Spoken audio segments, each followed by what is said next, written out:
Welcome back to the Find Your Voice podcast. My name is Freya Casey. I'm really passionate about personal development. I've been quite on the journey. Today, I want to ask you, what are your core beliefs? Now, your core beliefs, what are they? Where did they come from? When did they start? I was just listening to a really interesting audiobook today, and it's kind of out there. Those of you who are interested, Jane Roberts wrote several books actually, and they're called the Seth books. And it's about Seth, who is an entity, personality, energy, whatever he wants to. He, she, it's not a he or she, but he calls himself a he. Seth is a male name, but it's a little out there. I have loved as a child to listen to or to read the Greek philosophers. German philosophers to me were a little depressing, like Schopenhauer and Nietzsche, a little depressing. So I loved Epicure and Aristotle. Very nice, because life's question, right? It's like, why? Why anything? Why am I here? What is good? What is the goal of this life? What am I supposed to do here? What is my purpose? Good questions, which I believe at some point we all ask ourselves these questions. But let's just take a look back. So today when I was listening to the Seth book, and I don't know how to describe myself when it comes to like what I believe. I love listening to all different kinds of beliefs and coming up with my own resolution from all of that. What is the logic for me in everything? I have talked about this before. I've had this background of being raised by atheist parents, or at least a very strongly believing atheist dad. Then having met my ex-husband, who was in a Pentecostal church, very fundamentalist, and then kind of going on my own journey of moving through different Christian denominations, coming up with my solution that I don't like this idea of even different denominations. If there is the God, which I do believe, then it's not about being Catholic or Episcopal, whatever, it's a tongue breaker, or apostolic. Basically, everyone believes in the same God. And it's nitpicking when it comes to all these different denominations. And, having lived in the States, the United States, and here in Germany, there's a big difference, because I have never seen a country, I've been to quite a few countries, but I've never seen a country where there are so many little churches and denominations that are kind of separating themselves from everyone else. And I don't believe in that. I don't think we should be separating ourselves from everyone else. I think we should unite and acknowledge that there's a lot we do have in common. And you know what? If you want to interpret some passages of the Bible as, a woman, the hair is a woman's glory. If you want to interpret it to where it means women should not cut their hair, that's good. But you should not judge others who don't take it as literally, who believe, yes, it is true, and it was kind of in that time, it had a very specific meaning, but in today's time, it's a little bit different. It also says men aren't supposed to dress the same as women, or women aren't supposed to dress the same as men. You could argue a couple thousand years ago, men and women didn't wear anything that they wear today. It was all long robes, and it was different. So that argument of, well, wearing a dress is better for a woman and wearing pants is not so good. I have no judgment. If you feel like you feel better about it, that's great. But don't judge others who maybe interpret it differently. And that's where I'm coming from. I think reality, or the reality of it, is that we all perceive something. We all perceive that there's something out there other than maybe what we can see with our eyes and touch with our hands, and even science. Even in science, there are a lot of limitations, and even in when we call it like the spiritual world, there are actually, that does not contradict. The spiritual and the scientific actually don't contradict each other, which also is another strong indicator that we all have the same perceptions. We just interpret them differently. So coming back to the Seth book that I'm reading right now, Seth was talking about, he is part of what is, like all that is, right? We are part of all that is, all the creation. Let's just call it creation and consciousness. He talked about core beliefs that as a child is born, that child has to be in that safety net of those ramifications of what the parents tell the children, the child. So to say that crossing the street to a 3-year-old, crossing the street is very dangerous. And there should be this core belief as a child that crossing the street with a lot, where there's a lot of traffic is dangerous. And it should evoke those emotions of, I am afraid of that because there is danger. I need to watch my mother or my parents and only lean on them.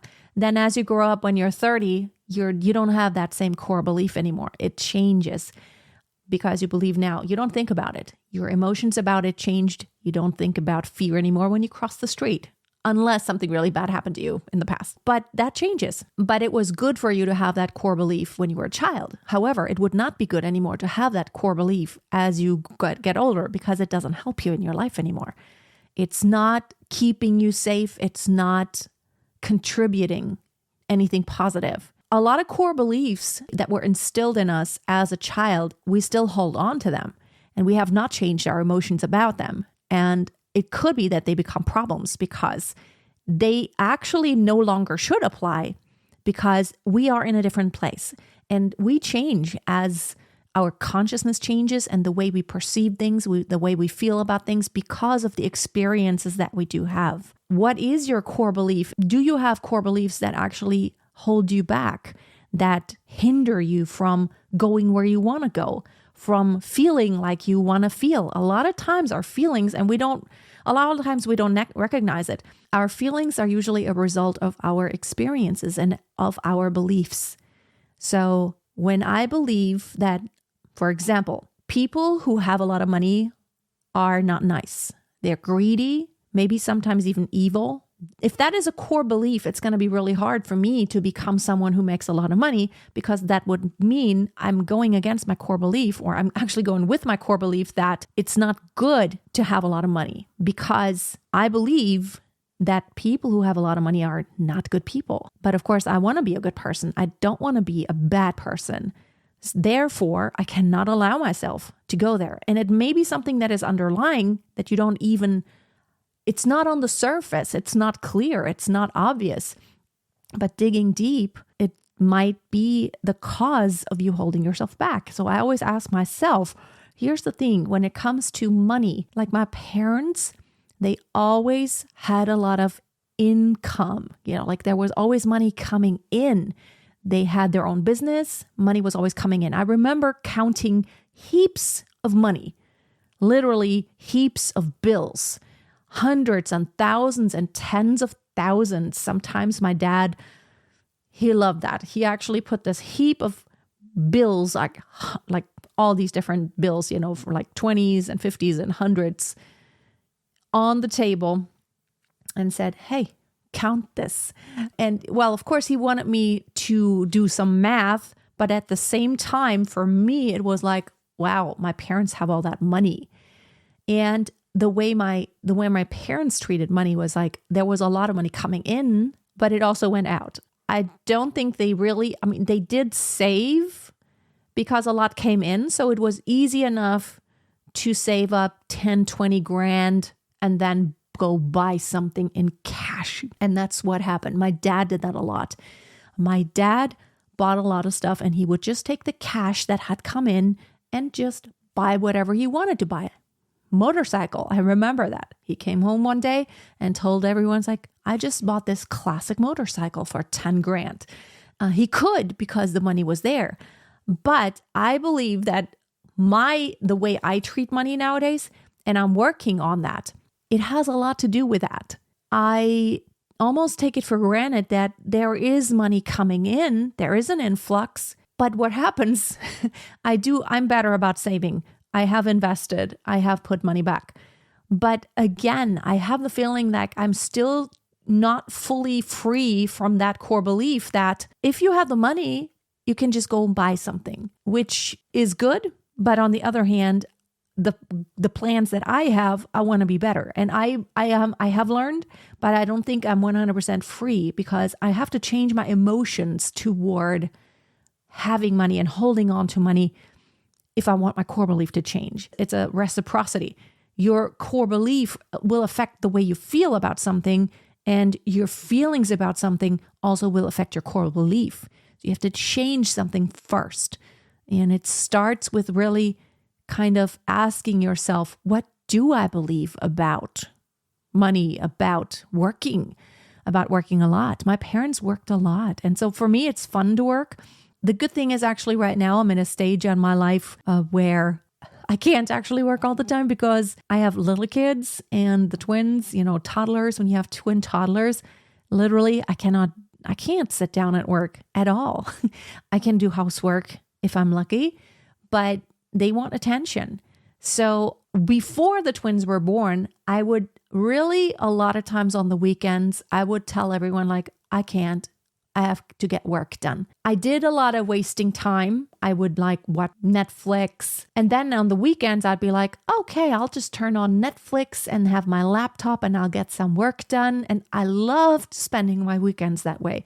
But the truth is, I probably could have gotten all that work done so much quicker if I had been more intentional. So right now I'm in a phase of my life where I've completely had to change my core belief because of the circumstances. And it has resulted in me being so laser focused. I have this to-do list every single day where I'm like, bam, bam, bam. When I get this done, I can do whatever I want to do.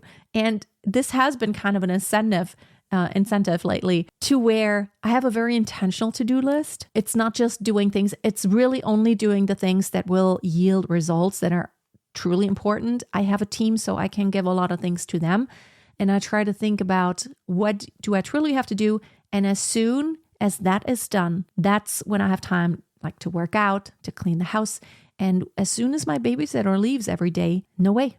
I cannot get it done, which is good at this point. And I feel like this is helping me shift that core belief that the only way to get all the things done is to work all the time and all the weekend. If you have a business, you have to work so many hours. I've come to see that it's not true. You can actually just I work pretty much 25 hours a week and still build a 6-figure business and grow that and start a whole new business while keeping your old business running, while planning to move to the United States and getting a visa and trying to have another embryo adoption and getting ready for everything. There is a way. You just have to be more intentional. And it's really, I've had to change that core belief of, oh, it's all going to be hard and it's going to be so much work. Yeah, there are a lot of things to do. But the truth is, if you are organized, and it's all about being organized, when you are organized, you see what is relevant and what isn't. So just ask yourself, are there any core beliefs right now that are holding you back, that are hindering you from getting to where you want to go, from experiencing your dream lifestyle? Maybe it's from your parents who taught you something. Maybe it's an experience in the past. And I absolutely don't like dwelling in the past, but sometimes it is useful to kind of recognize what is the root of where I'm now. And the root usually is from the past. But I don't like dwelling on the past and being like, oh, it's all because of your past. Well, it has a root there, but it's not because of the past. It's because of now. I have a belief now and I'm taking actions now. It's all about now. It's not about the past. It's really about what am I doing now? What can I do now? What can I change now? What do I want my future to be? And therefore, what actions do I need to have to take today in order to get everything done? Thank you so much for listening today or for tuning in. If you're on YouTube, I hope you have an amazing week. I hope you're going to be back next week. And until then, always dream big, because you know what? A winner is a dreamer who never gives up and who never stops taking action. Bye-bye. See you soon.